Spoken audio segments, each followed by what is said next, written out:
Hey guys, it's me, Andrea, just checking in with you. You won't hear the parrots this morning. I'm down in the barn. You might hear the chickens cooing away. Um, I just wanted to talk a little bit about that notion that came up about, whether we should be able to say we can make anything better. And the reality is we can't. And if you haven't heard my self-help rant before, this is it. All the gurus in the world will tell you that, self-help is great. And if you follow their book and their magic formula, everything will be okay.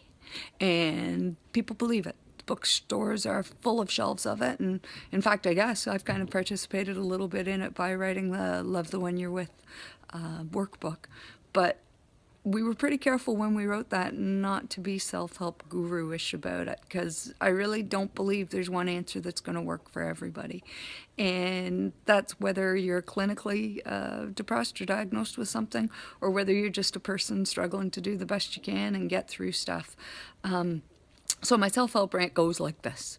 Self-help is wonderful for the people it works for. If you're one of the people that one of the gurus speaks to and it works for you, you think this stuff is magic. It's amazing. It's the best thing that's ever happened to you. And if you don't, you end up feeling a little bit worse about yourself, and that sucks. So that's why all of the stuff I work with, all of the stuff I teach, I say, this might work, try it. This might work, try it. Go test it. If it doesn't work, come back, tell me. We'll find something else to test. There are usually solutions for most things. Not everything. If you've got terminal cancer and you're in palliative care, yeah, I'm not curing your cancer, nor is anybody else, and that sucks.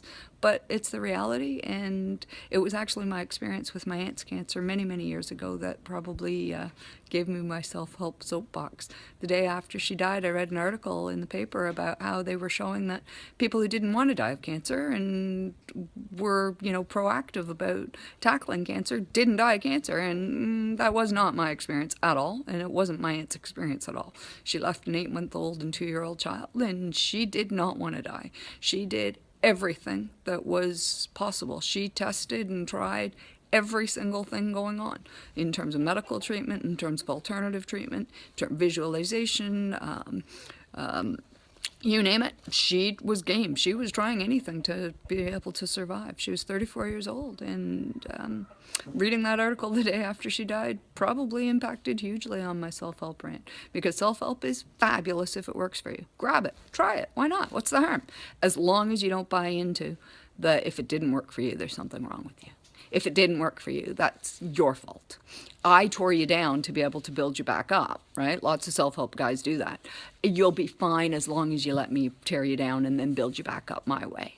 But if it doesn't work for you, don't let yourself stay torn down. Find something else, replace it.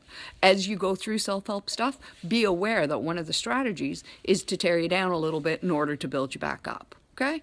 Be thoughtful. Be aware. You're the master of yourself. You control your emotions. Largely. You control your emotions. You control yourself. You do have enormous power to be the person you want to be. But it's not always going to be gotten there the same way. Anyhow, rant over. Back to chores. Bye.